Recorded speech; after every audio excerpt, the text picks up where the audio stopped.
Welcome back to Kairyu Rider, where the local government told us to avoid public transit so that we could slow the spread of corona before the Olympics. So my morning commute is lovely.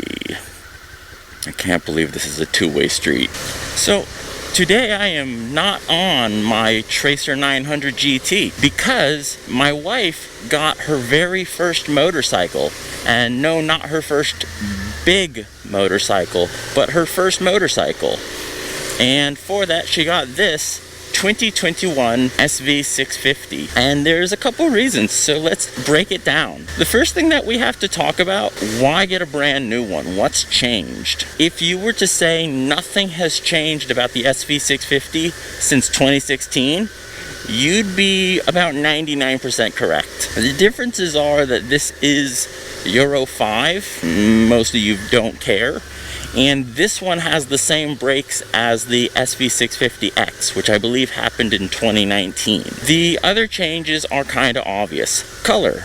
So for 2021, you have this black with goldish brown frame, and you could get black with blue wheels and blue frame, or you can get white with a red frame and red wheels, which is what I would have picked if I had still gotten the SV650, which I did not. And this one, I started riding this morning with it having only 40 kilometers on it. Now we're at 42. So it's pretty new. It's still a bit snatchy, and it's completely stock with the exception of a tail bag behind me, a phone mount here in front of me that you can see, and SW Motec crash bars. Some people like frame sliders, but for the security, the safety, and the it's your first bike, let's go big or go home, we got full-on crash bars, which I can review in a separate video.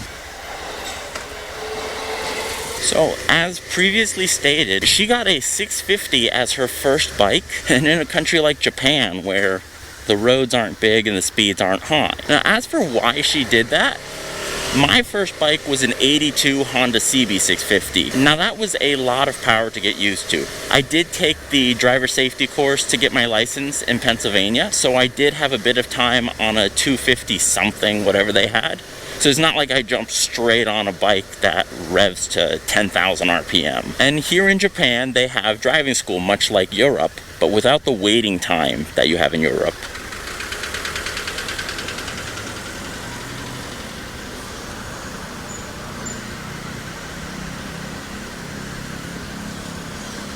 I guess that guy doesn't like red lights. Here in Japan, they have a graduated license system bordered off at 400 cc's. So my wife did the proper schooling route, and she did 17 hours of class on a Honda CB400. If you're 16 years old, you can do that in Japan. When you're 18, you can get the full size, or the Ogata. And since she's obviously over 16, hence being legally married, she just went straight into the full-size license. For that, it was a Honda NC700S, not the DCT, but you could do that. You can get an automatic only license in Japan, but that essentially means electric bikes, scooters, Honda DCT. So she got the standard manual license, and she did it all in about 2 months, give or take. So when she got her first bike being this SV650, it's not like she jumped straight onto a 650 from a bicycle. And if you remember my previous V-Strom 650, she rode that around a fair bit. So getting this, which makes a bit more power, be it higher up, and it's a lower, lighter bike, that's pretty good for her. Now that we explained how we got to this point and why the 650 class was an okay starter for her, why the SV650? From my perspective and her perspective, you're gonna get two slightly different answers. So the first one is aesthetics. She keeps saying she likes the bars, and they look like those trellis fences, which I explained, yes, it's called a trellis frame. And so that was a big reason for picking this bike. The next is she has a Suzuki Jimny, and so she likes Suzuki, she trusts Suzuki, and she obviously had that predisposition to Japanese bikes are better made. So for her, it was the looks, and it was Suzuki, and my bad experience with Triumph kind of grounded her in get a Japanese bike, do not get a European bike. But she originally actually loved Harley Davidson, but once she started riding, she also doesn't like loud. She's a very traditional Japanese lady, and she realized, oh, Harleys are always loud. And I explained they're not always loud, but people make them loud. It's what happens. And if you get a used one, you can assume here in Japan it had straight pipes or something. And when she started riding, she realized having her legs stretched out in front of her and her arms stretched out in front wasn't super comfortable. This position is what she found the most comfortable, and this SV was one that she found the most comfortable. So, me having had the V-Strom, she kind of knew what she was getting into with the V-twin engine. She liked it. This one being the newer one, so there's the thing that all the now 5, including the Trident, manufacturers do with their 650 bikes to make them more beginner friendly. And so the Trident does it by having a slow to rev throttle that drove me insane. The Honda does it by having a 4-cylinder engine where low RPMs mean low power. The Kawasaki does it by just being underpowered. The MT-07, well, they just kind of throw a really lightweight torquey bike at you and say, maybe they won't loop themselves in an accidental wheelie. See YouTube for that. Suzuki's I quite like, because Honda's thing is it's a 4-cylinder, so just don't over rev it and it won't be overpowered. But as you get better, rev it more. Suzuki's thing is it's got the low RPM assist, so when you're filtering or doing walking speed stuff, it will put a little extra air in the system to increase the RPMs to help you get ahead. Quick fun fact, here in Tokyo, the bicycle lanes are just called bike lanes. And so as long as there's no bicycle, motorbikes and scooters get to use them, which I think is ridiculous for the cyclists, but I'm also not going to wait in traffic when I have a special private lane. But yeah, so Suzuki's throttle assist, if you know, V-twins can be a bit easier to stall than other engine styles, so the throttle assist can help with that. And as you grow into your bike, the throttle assist doesn't get in the way. I like it, and I've been riding over 12 years. I ride a Tracer 900 GT, and I don't have any issue with the throttle assist making it feel like a beginner's bike, as I did with the Trident feeling like a beginner's bike. And there's nothing wrong with anything in the 650 to 700 class. Like, get the one that makes you happy. For me personally, I found this to be the best one, close with the Honda. Triumph is just a non-choice in my family now. And the Kawasaki, I like how it looks. I like the layout with the TFT and everything and the LEDs, but I don't like that engine. And you can't get the new MT-07 in Japan. So, yeah, we're not getting that. But I think I would still have her get this over that anyways.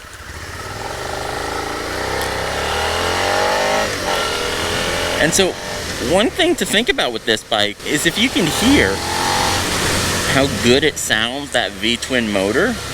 What's also nice is if you look at all the other bikes in the category, and I mean all of them, and mini bikes now, exhausts are sold as a solid piece. So it's the underslung exhaust and it's a one-piece thing. You want to get an exhaust system, you're going to have to buy a lot of stuff. You're going to have to invest in a lot of parts. You can't just slip something on. Well, this and most other Suzukis still do the slip-on muffler. So we can keep the headers, keep the catalytic converter, keep the O2 sensor, and just get any can we want and hook it up. So we could get a cheap Amazon can if we're feeling that inclined, or we could get a nice Acro can. But even if you get the really proper cans, you can look at the Yoshimura can that would fit this, and it's going to cost us under $400 US. You can get the Yoshimura setup for the MT-07 here, as far as the 2020 is concerned, and it's going to cost you over $1,000 because you've got to get the whole thing. And it doesn't come all together. Like, it doesn't sell you the catalytic converter with it. It doesn't sell you the headers with it. So you've got to order all these things separately and make sure you got the right stuff. For those of you that want to secretly not have a catalytic converter for reasons, yeah, that could be great. But for this bike, you get the choice. And you can also get like a Black Widow header system, and that's pretty cheap, and that'll get rid of your cats and stuff if you so want that. But another advantage to this bike, the fuel economy. Like, this is brand new, so obviously the fuel economy is very bad right now. And I'm doing mostly city riding. No, I'm doing only city riding. I'm going to work. it's already getting almost 17 kilometers per liter. And being a Suzuki, it's a very good gearbox, easy in and out of gears. According to Suzuki, so I'm already getting 17 kilometers per liter on this bike. After the break-in period of this new Euro 5 version, I should expect 25 kilometers per liter on the low end, 38 on the high end. And based on my experience with the V-Strom and how this is lighter and newer and fresher, I kind of expect that to be true. And Suzuki, I looked at their website for what they said about my V-Strom in that age, and they're pretty accurate with what they calculate the fuel economy should be. And there's little things about the Suzuki that the Yamaha has. I don't know about the Kawasaki. Triumph did not. Honda did not. When you want to check your oil, there's a sight glass. So you just tilt the bike upright and look. You don't need any paper towel. You don't need a mess. You don't need to wonder, wait, where do I measure it at? What angle? What this? Where on the dipstick is good? Did I accidentally splash it or slide the dipstick on the edge and get too much oil? It's just a clean, effortless, yep, oil's good, let's go. To the point where we can check it every single ride if we are that paranoid, and I kind of have become. I will say, my V-Strom didn't feel underpowered to me ever. This does feel more powerful than my V-Strom. We test rode it while I still had the V-Strom before we ordered it. Now that I had my Street Triple and now that I have my Tracer 900, this does feel slower, a bit more lethargic. As far as the seat, yeah, Suzuki must have taken out stock in plywood because it's one of the hardest seats I've ever sat on, if not the hardest. That being said, it has that slight bit of cushion where it's not terribly uncomfortable.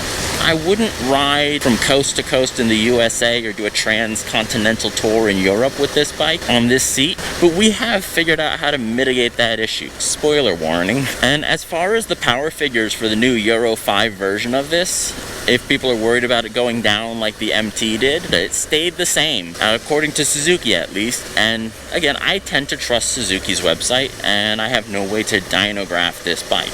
I don't work at that kind of custom shop, and I don't really care. It's either enough power or it's not. It feels good or it doesn't.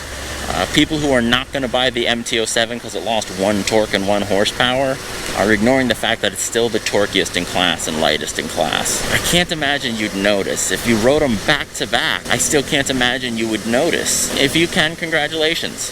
But this, according to Suzuki, has lost no power whatsoever and does get the power slightly lower in the RPMs. Who knows? We haven't had the previous model, so we have this one, and this one's fine. And why did she buy a brand new one if it is so similar? 2 reasons. The first reason is the colors, and that's a good enough reason. You either get this brand new one or you don't get this color setup. The other reason she got it brand new is, again, see my video on used bikes in Japan.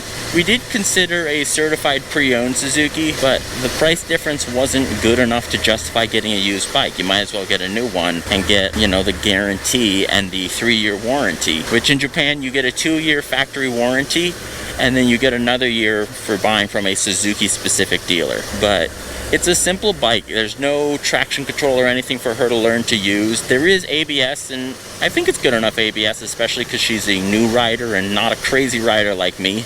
The seating position I find incredibly comfortable, and I'm 5'11", 178 centimeters, something like that. And being so small, it filters so good, which is legal in Tokyo according to the police, and that's who I'm gonna go with instead of internet hearsay. In my personal opinion, as far as LCD dashes are concerned, I think this has the best LCD dash. I like it because it's very easy to read, it's very simple, it's up in front of you, not intrusively, but it's not hard to see. You don't have to look down at your handlebars or anything like on the MT-07. It's not hard to read like the Honda CB up until this year. It's just good, it's simple, it looks nice, it has a good finish to it. I just don't have anything negative to say about the display. And again, it's really light and easy to use. Like, it's only 2 kilos less than the Honda. The Honda, you do feel the weight to some extent. It actually feels a similar weight to my Tracer 900, which is a heavier bike because of where it carries its weight, being a 4-cylinder. But this being a bit longer and lower, this does not feel as heavy as it is. This feels just as light as the Trident did to me, even though it's not. Even though it's, I think, 10 kilo more than the Trident, it didn't feel 10 kilo more. If this makes sense, it doesn't feel heavier than something like the MT-07. The MT-07 just feels lighter. And if that doesn't make sense, sorry. is my YouTube channel. I don't have to make sense. A quick thing so I turned it off. Ready? So to start, it's in neutral. Just one touch. It's awesome. Super easy. I'm feeling absolutely no heat from the bike whatsoever, which in my experience is not entirely normal for a brand new bike. You could blip the throttle to get a quick shifter effect. Not that I would do that. Personally, do still think this is the best starter bike or first big bike, just because you have to get used to normal riding. Like, you don't get all these features. Like, I will admit the Triumph has the best throttle, the smoothest throttle of, I mean, not even just 650s, it's just the smoothest throttle there is. But that means it's all downhill from there. Your next bike will not be as smooth.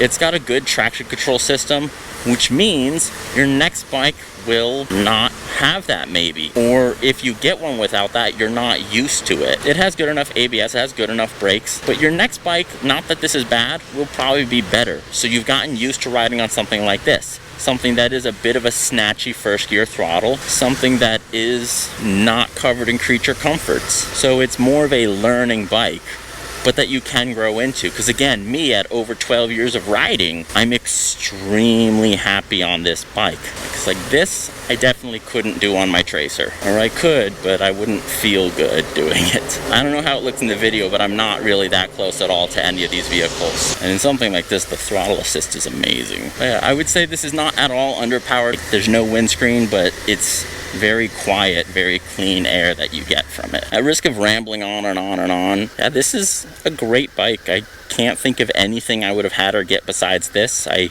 wouldn't recommend anything over this except for the specific connoisseur of one thing or another. So I'll just say this has been Kaidu Rider, and if you want to see some modifications to this in the future or what I'm doing to my Tracer, stick around. Thanks for watching.